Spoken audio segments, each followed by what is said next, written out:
Hello students, welcome to my channel freeway to English.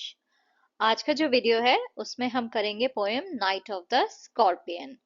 ये जो poem है ये एक नरेटिव पोएम है, यानी इसमें एक स्टोरी को नरेट किया जा रहा है। तो इसमें कोई भी राइम स्कीम नहीं है, यानी कोई भी लाइंस जो है वो राइम नहीं करेंगी। ये जो पोएम है इसमें एक रात की स्टोरी बताई जा रही है, जिसमें जो पोएट है उसकी मदर को एक बिच्छू ने डंक मार दिया है, स्कॉर्पियन ने। तो अब जो है वो जिस गांव में रहता है वहां पे सारे गांव वाले जो हैं उसके घर में इकट्ठा हो गए हैं, और वो अलग अलग तरीकों से जो है उसकी माँ की हेल्प करने की कोशिश कर रहे हैं। और वहीं दूसरी तरफ उसके पिताजी हैं जो इन सब अंधविश्वासों में बिलीव नहीं करते हैं, तो वो अलग अलग तरह की दवाई खिला के उनकी मदद करने की कोशिश कर रहे हैं। बट एंड में जो है जब माँ ठीक हो जाती हैं तो वो अल्टीमेटली बस यही कहती हैं कि शुक्र है बिच्छू ने मेरे बच्चों को डंक नहीं मारा। तो कहीं ना कहीं अंधविश्वास और साइंटिफिक बिलीव्स हर चीज के साथ इस पोएम में ये भी दिखाया जा रहा है कि माँ जो होती है अल्टीमेटली वो सिर्फ अपने बच्चे का ही सोचती है। तो जो माँ है उसकी सिर्फ एक ही चिंता है कि मेरे बच्चे ठीक रहें। तो यहाँ पे वो जो माँ का जो प्यार है वो जो है इस पोएम में दिखाया गया है। चलिए पोएम स्टार्ट करते हैं। I remember the night my mother was stung by a scorpion. मुझे अच्छे से वो रात याद है जब मेरी माँ को जो है एक बिच्छू ने डंक मार दिया था। स्टंग यानी उन्हें डंक मार दिया था बिच्छू ने। 10 hours of steady rain had driven him to crawl beneath a sack of rice. तो बाहर जो है 10 घंटे से बहुत ही तेज बारिश हो रही थी, जिसकी वजह से जो है वो घर में जो है आके एक चावल का जो बोरा था उसके नीचे जाके छुप गया था। तो वहां पे वो क्रॉल करते हुए जो है उसके नीचे जाके छुप गया था। Parting with his poison flash of diabolic tail in the dark room, he risked the rain again. फिर जैसे ही उसने मेरी माँ को डंक मारा तो उनके अंदर अपने जहर को छोड़ के, पार्टिंग विद हिज पॉइजन यानी उनके अंदर अपने जहर को छोड़ के वो जो है वहां से जाने लगा वापस बारिश में। तो उसने ट्राई किया कि वापस बाहर बारिश में चला जाए उन्हें डंक मार के। तो जब उसने उन्हें डंक मारा तो उसकी जो टेल थी, क्योंकि बिच्छू अपनी टेल से डंक मारता है, राइट, उसका डंक जो है वो उसकी पूंछ में होता है। तो उसकी जो पूंछ थी वो बिल्कुल ऐसे लग रही थी कि जैसे उस अंधेरे कमरे में शैतान की पूंछ की तरह चमक रही थी। तो उसकी जो पूंछ थी उसे कवि जो है यहाँ पे कह रहा है कि वो डायबोलिक थी, यानी उसमें कोई शैतानी शक्ति थी। तो उसे देख के जो है डर लग रहा था कि उस अंधेरे कमरे में उसकी पूंछ ऐसे चमक रही थी, जिससे उसने वो जहर जो है मेरी माँ के अंदर डाल दिया और फिर वो वापस बाहर बारिश में चला गया। The peasants came like swarm of flies and buzzed the name of God 100 times to paralyze the evil one. तो जितने भी गांव वाले थे, पेजेंट्स यानी वो सब लोग जो काम करते हैं, तो मजदूर किसान जो भी सब लोग गांव में थे वो सब जो है वहां पे इकट्ठा हो गए मक्खियों के झुंड की तरह। स्वार्म ऑफ फ्लाइज यानी बहुत सारी मक्खियों की तरह, उनके झुंड की तरह वो सब जो है उसके घर पे आके इकट्ठा हो गए। और सब जो है भगवान का नाम जो है हजारों बार जो है लेने लगे। तो वो जब नाम ले रहे थे भगवान का तो ऐसा लग रहा था कि जैसे मक्खियां भिन भिनाती हैं तो वो जो बजिंग साउंड आता है वैसे ही उनके मुंह से जो है जब वो भगवान का नाम ले रहे थे तो ऐसी ही आवाजें आ रही थी। वो ऐसे सब जो है मंत्र पढ़ रहे थे, भगवान का नाम ले रहे थे। क्यों कर रहे थे ऐसा? ताकि जो है वो जो बिच्छू है वो पैरालाइज हो जाए, यानी वो हिल ना पाए, जहां भी है वहां पे ही वो बिल्कुल जो है घायल जैसा हो जाए, पैरालाइज होके हिल ही ना पाए। तो वो जो है ऐसा इसलिए कर रहे थे। तो ये जो है ये एक सुपरस्टिशन है, वो ये सोच रहे थे कि भगवान का नाम लेंगे, भगवान को प्रे करेंगे तो वो जो जो ये शैतानी शक्ति है जो इस कमरे में मौजूद है जिसने उसकी माँ को जो है डंक मार दिया है, वो शैतान जो है पैरालाइज हो जाएगा भगवान का नाम सुन के।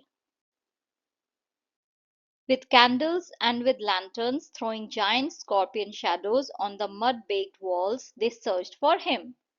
तो वो सब जो है वो मोमबत्ती और लालटेन लेके सब आए थे, और वो इधर उधर वो जो कमरा था उसमें जो मिट्टी की जो दीवारें थी, मड बेक्ड वॉल्स यानी सब मिट्टी से लिपी पुती जो दीवारें थी उस कमरे की, उसमें जो है वो अपनी मोमबत्ती और लालटेन से जो है रोशनी करके जो है इधर उधर जो शैडो फैला रहे थे। जो वहां पे जो परछाइयां दिख रही थी उस कमरे में उनके लालटेन और मोमबत्ती की वजह से वो खुद अपने आप में ही एक बहुत बड़े बिच्छू की तरह लग रही थी। तो उससे क्या है, आपको एक तरह से यहाँ पे सीन सेट किया जा रहा है कि बिल्कुल जैसे इस कमरे में कोई शैतानी शक्ति है। जैसे वो मूवीज में दिखाते हैं ना, हॉरर मूवीज में सब कुछ बिल्कुल डार्क होगा, फिर एकदम से एक परछाई आएगी जो बिल्कुल किसी शैतान जैसी लगेगी।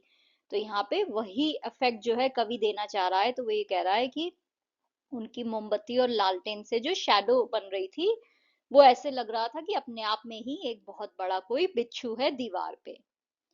ही वॉज नॉट फाउंड, वो सब जगह जो है उस बिच्छू को ढूंढ रहे थे, बट वो उन्हें कहीं नहीं मिला।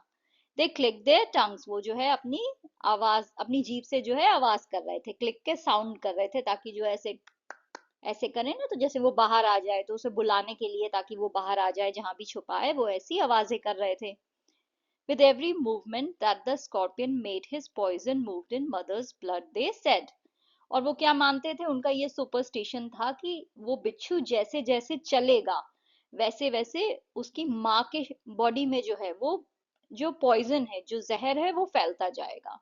तो उनका सुपरस्टिशन ये था कि वो बिच्छू जितना चलेगा, जितना है वो इधर उधर जाएगा, दौड़ेगा, मूव करेगा, उतना ही जो है वो जहर उसकी माँ की बॉडी में फैलता जाएगा। तभी जो है वो भगवान का नाम ले रहे थे उसे पैरालाइज करने के लिए, ताकि वो हिले ना। वो हिलेगा नहीं, वहीं पे रुक जाएगा, तो वो जो जहर उसकी माँ की बॉडी में है वो फैलेगा नहीं। बट वो उन्हें क्या लग रहा था कि वो जितना इधर उधर जाएगा, उतना ही वो जहर उसकी माँ की बॉडी में फैलता जाएगा।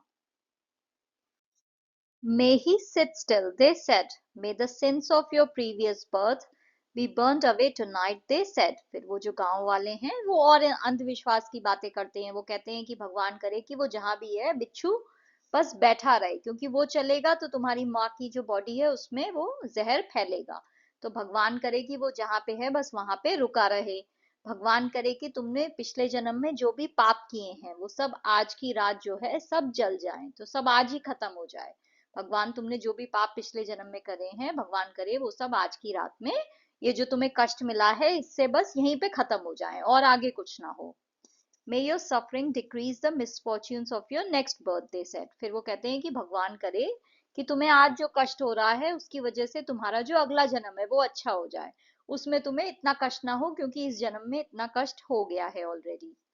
May the sum of all evil balanced in this unreal world against the sum of good become diminished by your pain. भगवान करे कि ये दुनिया में जितने भी बुराइयां हैं उसके ऊपर जो है जो भी अच्छाइयां हैं दुनिया की, वो सब जो है भारी पड़ जाएं और तुम्हारा जो कष्ट है वो कम हो जाए।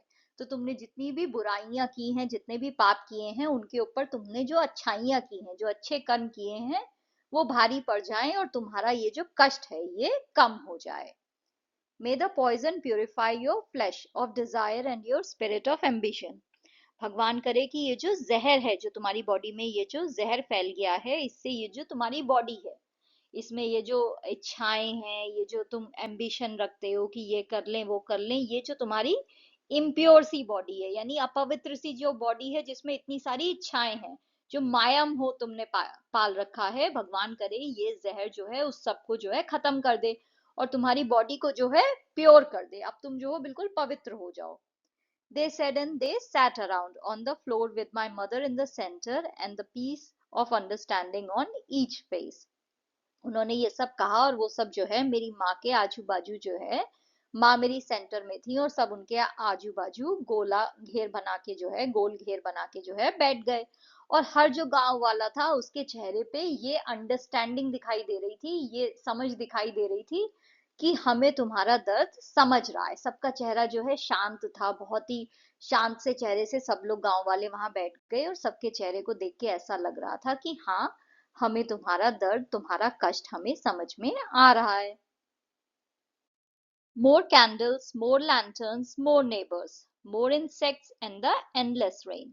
फिर और ज्यादा मोमबत्तियां और ज्यादा लालटेन लेके जो है और ज्यादा पड़ोसी जितने भी गांव वाले थे सब वहां पे इकट्ठा होने लगे। और ज्यादा कीड़े मकोड़े भी आने लगे, क्योंकि बारिश चल रही थी, तो बारिश का मौसम है, वहां पे मक्खी मच्छर भी आ गए, सारे गांव वाले भी इकट्ठा हो गए, कोई भी नहीं बचा था, सब वहां पे थे। My mother twisted through and through groaning on a mat, और मेरी माँ जो थी वो इधर से उधर बस पलट रही थी बिस्तर पे, इधर से उधर बस करवटें ले रही थी, क्योंकि उनका जो दर्द था वो बहुत ज्यादा था। तो दर्द से जो है करहाते हुए, ग्रोनिंग यानी कराते हुए जो है वो अपने बिस्तर पे जो है इधर से उधर करवटें ले रही थी। My father, skeptic, rationalist, trying every curse and blessing, powder, mixture, herb and hybrid.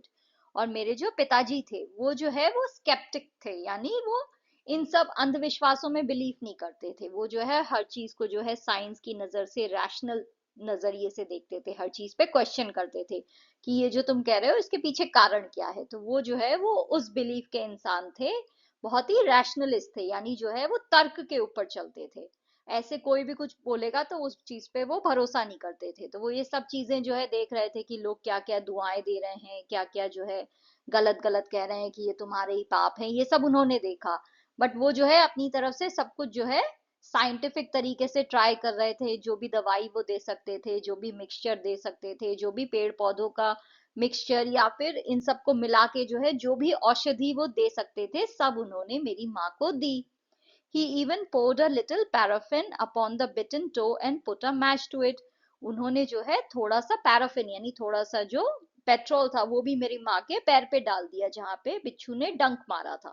तो पैर की जो उंगली थी जिसपे बिच्छू ने डंक मारा था उसके ऊपर उन्होंने थोड़ा सा पैराफिन भी डाल दिया, और फिर उसमें जो है आग लगा दी ताकि वो जो बिच्छू का डंक है वो जल जाए। I watch the flame feeding on my mother. मैंने जो है खुद मेरी माँ के पैर को जो है जलते हुए देखा कि कैसे जो है वो आग जो है मेरी माँ के ऊपर जो है फीड कर रही थी, उनके पैर को खा रही थी, कैसे वो जो है जल रही थी आग। I watched the holy man perform his rites to tame the poison with an incantation. फिर वहां पे कोई साधु, कोई पंडित जी भी आए हुए थे जिन्हें मैंने देखा कि वो जो है अपना काम कर रहे थे। वो भी जो है कुछ मंत्र पढ़ रहे थे ताकि ये जो जहर मेरी माँ की बॉडी में फैला हुआ है ये चला जाए। तो वो भी कुछ मंत्र पढ़ रहे थे, इनकेंटेशन यानी मंत्र पढ़ना, भगवान के जो भी वो मंत्र पढ़ रहे थे जिससे उनका जहर जो है चला जाए और उनका दर्द जो है वो कम हो जाए। After 20 hours it lost its sting. और फिर 20 घंटे बाद जो है वो जो डंक था वो चला गया। तो मेरी माँ जो है 20 घंटे बाद जो है वो ठीक हो गई, फिर जहर जो था वो चला गया, वो डंक जो है बाहर निकल गया। My mother only said, "Thank God the scorpion picked on me and spared my children." तो फिर जब मेरी माँ जो है उन्हें होश आया और वो जब ठीक हो गई तो उन्होंने बस इतना ही करा, इतना ही कहा कि शुक्र है भगवान का, ये जो बिच्छू था इसने जो है मुझे डंक मारा, मेरे बच्चों को छोड़ दिया।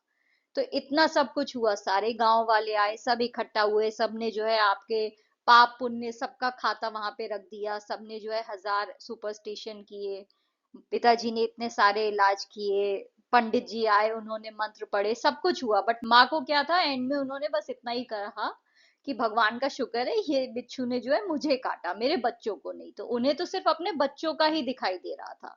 तो अल्टीमेटली जो माँ है उसका जो प्यार है वो इतना सेल्फलेस है कि उसे किसी और चीज से कोई फर्क नहीं पड़ता है, उसे सिर्फ ये दिख रहा है कि मेरे बच्चे ठीक रहने चाहिए। तो ये पोएम जो है ये एक माँ के प्यार के बारे में है, और साथ में ये गांव का सीन भी दिखा रही है कि गांव में क्या क्या सुपरस्टिशन होते हैं, क्या क्या चीजों पे लोग बिलीव करते हैं। ये पोएम किसने लिखी है? निसिम एजेकियल ने। Let's see appreciation of poem. The poem Night of Scorpion by Nissim Ezekiel vividly portrays a rural incident where a mother is stung by a scorpion and the reaction that follow. The poem is written in free verse, meaning it does not follow a specific rhyme scheme which allows the narrative to flow naturally, reflecting the chaotic and tense atmosphere of the moment. Ezekiel employs various figures of speech to enrich the poem. Simile: the peasants came like swarm of flies, compares the gathering of villagers to flies, emphasizing their number and presence. Metaphor: the peace of understanding on each face, indirectly compares the calm acceptance of the situation to peace, reflecting their resignation to fate. Irony: there is irony in the mother's final statement where she is thankful the scorpion stung her and not her children, showcasing a mother's selflessness. Repetition: the phrase "may he" is repeated several times to emphasize the villagers' prayers for the scorpion's punishment. Alliteration: parting with his poison emphasizes the danger of the scorpion's sting with the repetition of the P sound. The central theme of the poem is the contrast between superstition and rationalism, set against the backdrop of a mother's love. The villagers, driven by their superstitious beliefs, perform rituals and offer prayers to combat the scorpion's venom, while the father takes a more rational scientific approach. Despite the contrasting methods, both aim to alleviate the mother's suffering. In the end, the mother's selfless love shines through as she is grateful that she, rather than her children, bore the pain. The poem beautifully explores human responses to pain, fear, and the deep bond of maternal love. Thank you for watching. If you liked the video, please like, share, and subscribe the channel. Thank you.